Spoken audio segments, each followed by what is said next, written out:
நண்பர்கள் அனைவருக்கும் வணக்கம். இனி நடக்கிறதே வேற அப்படின்னு பாகிஸ்தான் இந்தியாவுக்கு எதிராக திமிராக பேசியிருக்கு. இதே வேளையில இந்தியா என்ன பண்ணியிருக்காங்க அப்படின்னா, ஒரு மிகப்பெரிய தாக்குதல் நடத்துறதுக்கு தீவிரமா தயாராகிருக்காங்க அப்படிங்கிற தகவல் கிடைச்சிருக்கு. இதை பத்தி நம்ம இந்த வீடியோலயே தெரிஞ்சுக்க போறோம். அதை தொடர்ந்து நம்முடைய பிரதமர் மோடி அவர்கள் ஒரு முக்கியமான செய்தி ஒன்று சொல்லியிருக்காங்க. அதை பத்தி நம்ம இந்த வீடியோல தெரிஞ்சுக்கலாம். அதை தொடர்ந்து கடைசியாக சீனாவை சீண்டியிருக்கு மீண்டும் அமெரிக்கா. ட்ரம்ப் அவர்கள் போட்டிருக்கும் அந்த உத்தரவு என்ன அப்படிங்கிறது தெரிஞ்சுக்கலாம். அதனால ஸ்கிப் பண்ணாம கடைசி வரைக்கும் பாருங்க. அதுக்கு முன்னாடி நம்முடைய சேனலை சப்ஸ்கிரைப் பண்ணாம பாக்குறீங்கன்னா மறக்காம சப்ஸ்கிரைப் பண்ணிக்கோங்க. புதுசா பார்த்துட்டு இருக்கீங்கனாலும் சப்ஸ்கிரைப் பண்ணிக்கோங்க. அதே போல ஃபேஸ்புக்லயும் இன்ஸ்டாகிராம்லயும் நீங்க பார்த்துட்டு இருக்கீங்கன்னா தவறாம ஃபாலோ பண்ணிக்கோங்க. ஆப்கானிஸ்தான்ல அப்பாவி பொதுமக்கள் மீது குண்டுமலை பொழிந்து அடாவடி செய்யும் பாகிஸ்தான் இந்தியாவுக்கு எதிராக அணு ஆயுத மிரட்டல் வார்த்தைகளுடன் அடாவடியாக பேசியிருக்கு. பாகிஸ்தானில் நடைபெற்ற ஒரு நிகழ்ச்சியில் பாகிஸ்தானுடைய இராணுவ தளபதி அசிம் முனீர் அவர்கள் பேசியிருக்கிறாரு. அதுவும் அணுசக்தி மயமாக்கப்பட்ட சூழலில் போருக்கு இடமில்லை, இருந்தாலும் எந்த ஒரு தாக்குதல் நடவடிக்கைக்கும் தீர்க்கமான பதிலடி கொடுக்கப்படும் அப்படின்னு அசிம் முனீர் அவர்கள் பேசியிருக்கிறாரு. ஆப்கானிஸ்தானுக்கும் பாகிஸ்தானுக்கும் இடையே எல்லையில மோதல் வெடிச்சிருக்கு. பாகிஸ்தான்ல செயல்பட்டு வரும் தெக்ரீ தாலிபான்கள் அமைப்பினருக்கு ஆப்கானிஸ்தான் அடைக்கலம் கொடுப்பதாக பாகிஸ்தான் குற்றம் சாட்டி வந்த நிலையில கடந்த வாரம் காபூல்ல வான்வெளி தாக்குதல் நடத்துச்சு. இதனால கோபம் அடைந்த ஆப்கானிஸ்தான் பதிலடி தாக்குதலை நடத்தினாங்க. இதுல பாகிஸ்தானுடைய ராணுவ வீரர்கள் 58 பேருக்கு மேல கொல்லப்பட்டாங்க அப்படின்னு தாலிபான்கள் சொல்லியிருக்காங்க. இந்த மோதல்னால பாகிஸ்தானுக்கும் ஆப்கானிஸ்தானுக்கும் இடையே பதற்றம் நிலவிட்டு வர்றதை நம்ம பார்த்துட்டு வர்றோம். 48 மணி நேர சண்டை நிறுத்தம் தற்போது அமல்ல இருந்தாலும் ஒப்பந்தத்தை மீறி தாக்குதல் நடத்துவதாக பாகிஸ்தான் மேல ஆப்கானிஸ்தான் குற்றம் சாட்டிட்டு வருது. இது ஒரு பக்கம் இருக்க, ஆப்கானிஸ்தானை இந்தியா தூண்டிவிடுது அப்படிங்கிற ரீதியில பாகிஸ்தானுடைய தலைவர்கள் அபமானகரமாக பேசிட்டு இருக்காங்க. இந்த நிலையில தான் பாகிஸ்தானுடைய ராணுவ தளபதி அணு ஆயுத மிரட்டல் விடுத்து பேசியிருக்கிறாரு. பாகிஸ்தானுடைய ராணுவ தளபதி கைபர் பக்துன்வால ஒரு ராணுவ அகாடமியில நடைபெற்ற பட்டமளிப்பு விழாவில் பங்கேற்று பேசியிருக்கிறாரு.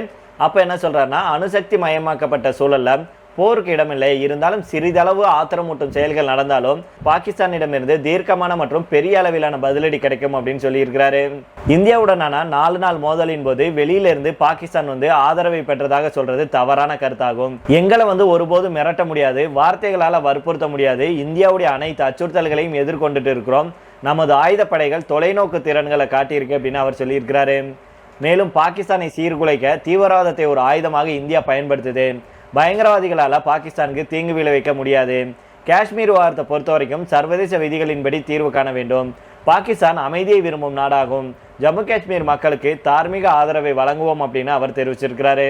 இந்தியாவுக்கும் பாகிஸ்தானுக்கும் இடையே நடைபெற்ற சண்டை முடிவுக்கு வந்தாலும் இந்தியாவை சுட்டிக்காட்டும் வகையில் ஆத்திரமூட்டும் கருத்துக்களை வெளிப்படுத்துவது பாகிஸ்தான் தலைவர்களுடைய வழக்கமான நடைகளாக இருக்கு.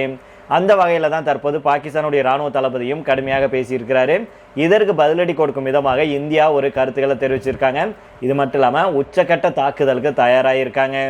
ஆபரேஷன் சிந்தூர் ராணுவ நடவடிக்கை தற்போது தற்காலிகமாக நிறுத்தப்பட்டிருந்தாலும் அதனுடைய நோக்கம் அடையப்படும் வரைக்கும் நடவடிக்கை தொடரும். இந்திய ராணுவம் ஆபரேஷன் சிந்தூர் 2.0 நடவடிக்கைக்கு தீவிரமாக தயாராகிட்டு வர்றாங்க அப்படின்னு நம்முடைய இந்திய ராணுவ தளபதி உபேந்திர திவேதி இருக்கார் இல்லையா, அவர் தெரிவிச்சிருக்கிறாரு.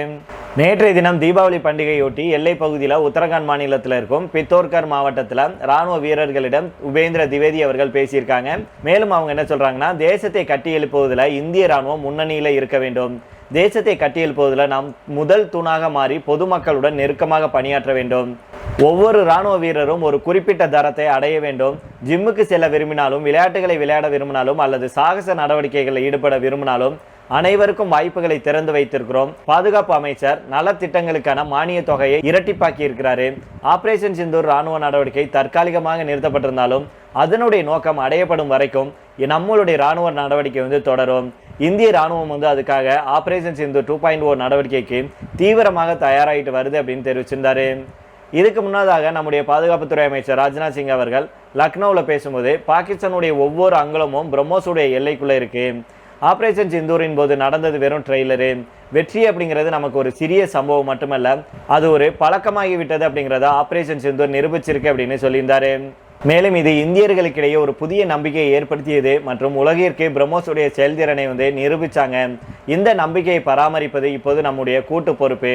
பகல்காம்ல 26 பேரை கொன்ற தாக்குதலை தொடர்ந்து மே மாதம் பாகிஸ்தான்ல பயங்கரவாத உள்கட்டமைப்பு மற்றும் பாதுகாப்பு நிறுவல்களை இந்திய பாதுகாப்பு படைகள் குறிவச்சாங்க. அதுல உள்நாட்டிலேயே தயாரிக்கப்பட்ட பிரம்மோஸ் சூப்பர்சோனிக் ஏவுகணைகள் பாகிஸ்தானுடைய விமானப்படை தளங்களை அழிக்க இந்தியாவால் பயன்படுத்தப்பட்டுச்சு. இந்த திட்டம் பாதுகாப்பு உற்பத்தியில இந்தியாவுடைய வளர்ந்து வரும் நம்பிக்கையும் திறனையும் குறிக்குது அப்படின்னு நம்முடைய பாதுகாப்புத்துறை அமைச்சர் ராஜ்நாத் சிங் அவர்கள் தெரிவிச்சிருந்தாங்க. அதனால இனி பாகிஸ்தான் வந்து ஏதாவது வாலாட்டினாங்க அப்படின்னா சும்மா இருக்க மாட்டோம். ஏற்கனவே ஆபரேஷன் சிந்தூரா பாகிஸ்தான் கெஞ்சினதுனால காலில் விழாத குறையா கெஞ்சினாங்க. அதனால தான் நம்ம வந்து தற்காலிகமாக நிறுத்தி வச்சிருக்கிறோம். ஆனால் ஆபரேஷன் சிந்தூர் வந்து நடைமுறையில் இருக்கு. எப்போ எப்படி வேணாலும் நாங்கள் தாக்குவோம். எப்பேற்பட்ட அச்சுறுத்தல்கள் வந்தாலும் அதை எதிர்கொள்றதுக்கு நம்முடைய இராணுவம் தயாராக இருக்காங்க. பாகிஸ்தான் ஏதாவது ஆச்சுன்னா அப்படி ஒரு தும்மலை போட்டால் கூட வச்சு செஞ்சிருவோம் அப்படிங்கிற ரீதியில் நம்முடைய ராணுவ தளபதி உபேந்திர திவேதி அவர்கள் வந்து பேசியிருக்கிறாரு. அதனால் பொறுத்து வந்து பார்ப்போம் நண்பர்களே என்ன நடக்குது அப்படின்னு. இதை தொடர்ந்து அடுத்த செய்தியாக பார்த்தோம் அப்படின்னா, தீபாவளி பண்டிகையை முன்னிட்டு நம்முடைய பிரதமர் நரேந்திர மோடி அவர்கள் நம்முடைய நாட்டு மக்களுக்கு எழுதிய ஒரு கடிதத்தில் என்ன சொல்லியிருக்காங்கன்னா, இந்த பண்டிகை ஆற்றல் உற்சாகம் சுய பரிசோதனையின் சின்னம். அயோத்தியில் ஸ்ரீராமர் கோயில் பிரம்மாண்டமாக கட்டப்பட்டதுக்கு அப்புறம் இது 2வது தீபாவளி. தர்மத்தை பாதுகாக்கிறதுக்கும் அநீதிக்கு எதிராக தைரியமாக போராடுறதுக்கும் பகவான் ஸ்ரீராமருடைய கொள்கைகளை நினைவில் கொள்ள வேண்டிய நேரம் இது அப்படின்னு பிரதமர் மோடி அவர்கள் தெரிவித்தார். மேலும் என்ன சொல்றாருன்னா, குடிமக்கள் கூட்டு பொறுப்பை ஏற்க வேண்டும், அனைவரும் உள்நாட்டு பொருட்களை பயன்படுத்த வேண்டும், பாரதம் அப்படிங்கிற ஒரு உணர்வை ஊக்குவிக்க வேண்டும், அனைத்து மொழிகளையும் மதிக்க வேண்டும், தூய்மையை வந்து பராமரிக்கணும், ஆரோக்கியத்திற்கு முன்னுரிமை அளிக்கணும், உணவுல எண்ணெய் பயன்பாட்டை 10% குறைக்கணும், யோகாவை ஏற்றுக்கொள்ள வேண்டும். ஒரு விளக்கு மற்றொரு விளக்கை ஏற்றும்போது அதன் ஒளி குறையாமல் அதிகரிக்கிறது. நல்லிணக்கம், ஒத்துழைப்பு மற்றும் நேர்மறையை பரப்ப வேண்டும். நாம் அனைவரும் இது வந்து சுதேசி அப்படிங்கிற பெருமையுடன் கூறுவோம். சுதேசியை ஏற்றுக்கொள்வோம். ஒரே பாரதம் உன்னத பாரதம் அப்படிங்கிற உணர்வை மேம்படுத்துவோம் அப்படின்னு பிரதமர் மோடி அவர்கள் சொல்லியிருக்காங்க. மேலும் நீதி மற்றும் தர்மத்தை பாதுகாப்பதற்கான சமீபத்திய எடுத்துக்காட்டு தான் ஆபரேஷன் சிந்தூர். நாடு முழுவதும் பல மாவட்டங்களில் தொலைதூர பகுதிகளில் கூட விளக்குகள் ஏற்றப்பட்டதால் இந்த ஆண்டு தீபாவளி சிறப்பு வாய்ந்தது. நக்சலிசம் மற்றும் மாவோயிஸ்ட் கிளர்ச்சியிலிருந்து இந்த பகுதிகள் முற்றிலுமாக ஒழிக்கப்பட்டிருக்கு.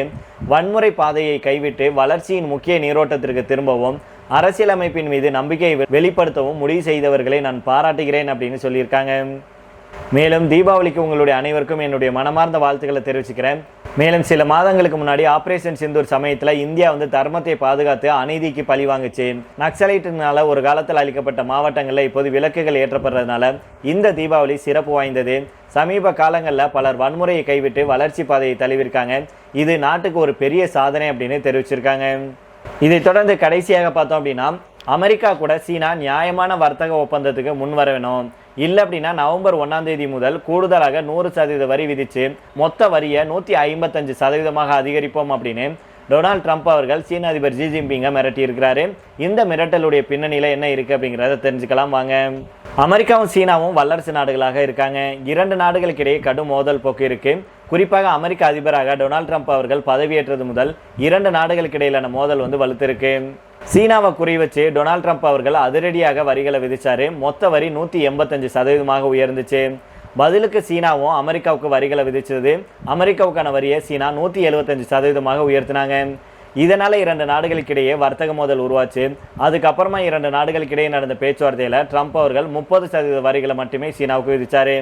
மற்ற வரிகளை நிறுத்தி வச்சாரு. அதே போல சீனாவும் அமெரிக்காவுக்கான வரியை வந்து நிறுத்தி வச்சுச்சு. இப்பேற்பட்ட சூழலில் தான் மீண்டும் 2 நாடுகளுக்கிடையே வர்த்தக பதற்றம் வந்து அதிகரிக்க தொடங்கியிருக்கு. இது தொடர்பாக ட்ரம்ப் அவர்கள் என்ன சொல்றாருன்னா, சீனா வந்து எங்களை மிகவும் மதிக்கிறது அப்படின்னு நான் நினைக்கிறேன். அவங்க வந்து வரி அப்படிங்கிற அடிப்படையில் எங்களுக்கு மிகப்பெரிய அளவில் பணம் செலுத்துறாங்க. இது உங்களுக்கு தெரியும். அவங்க 55% வரியை எங்களுக்கு செலுத்துறாங்க. உண்மையிலேயே அது நிறைய பணம். இப்போது கூடுதலாக 100% வரியை விதிக்க இருக்கிறோம். அதன்படி சீனா மீதான மொத்த வரியை 155% நவம்பர் 1ஆம் தேதியில் உயர்த்த இருக்கிறோம். அதுக்குள்ளே எங்ககிட்ட ஒப்பந்தம் செய்யணும். இல்லை அப்படின்னா 155% வரைக்கும் சீனா வரி செலுத்த வேண்டியிருக்கும். எங்களை பயன்படுத்தி கொண்ட பல நாடுகள் நாங்கள் வர்த்தக ஒப்பந்தங்களை உருவாக்கி இருக்கிறோம். அதே போல் சீனா கூட நியாயமான வர்த்தக ஒப்பந்தத்தை உருவாக்குவோம் அப்படின்னு நான் எதிர்பார்க்குறேன் அப்படின்னு அவர் சொல்லியிருக்கிறாரு. இதன் மூலம் டொனால்ட் ட்ரம்ப் அவர்கள் மீண்டும் வந்து சீனாவை மிரட்டி இருக்கிறார் அப்படின்னே சொல்லணும். நவம்பர் 1ஆம் தேதிக்குள்ளே சீனா அமெரிக்கா கூட வர்த்தக ஒப்பந்தம் செய்யணும். இல்லை அப்படின்னா வரி வந்து 155% அதிகரிக்கப்படும் அப்படின்னு வார்னிங் செஞ்சிருக்கிறாரு. டொனால்ட் ட்ரம்ப்பை எடுத்துக்கிட்டோம்னா வரி விதிப்பு முக்கிய ஆயுதமாக மாற்றி வச்சிருக்கிறாரு. அமெரிக்காவை எதிர்க்கும் நாடுகள் அமெரிக்காவுடைய கொள்கைக்கு உடன்படாத நாடுகளை குறிவச்சு வரிகளை தீட்டிட்டு வர்றாரு. சீனா அமெரிக்கா இடையே நீண்ட காலமாக மோதல் போக்கு இருக்கு அப்படிங்கிறது நம்ம எல்லாத்துக்குமே தெரியும். மேலும் அமெரிக்காவை எடுத்துட்டோம்னா அதனுடைய சோயாபீன்ஸ் வர்த்தகத்துக்கு சீனா முக்கிய சந்தையாக இருக்கு. ஆனால் சீனா தொடர்ந்து அமெரிக்காவை புறக்கணிச்சுட்டு வர்றாங்க. செப்டம்பர் மாதத்தில் அமெரிக்கா கிட்டேருந்து சோயாபீன்ஸை சீனா வாங்கலை. அது மட்டும் இல்லாமல் சீனா கிட்டேருந்து அமெரிக்காவுக்கு அரிய வகை கனிமங்கள் செல்லுது. இதற்கான ஏற்றுமதிக்கு சீனா வந்து கட்டுப்பாடுகளை விதிச்சிருக்கு. இதை வந்து ட்ரம்ப்னால ஏற்க முடியல அப்படின்னு சொல்லப்படுது. இதனால தான் சீனாவுக்கு ஏற்கனவே இருக்கும் 55% வரியுடன் 100% வரை கூடுதல் வரி விதிக்கப்படும் அப்படின்னு ட்ரம்ப் அவர்கள் அறிவிச்சிருக்கிறாரு.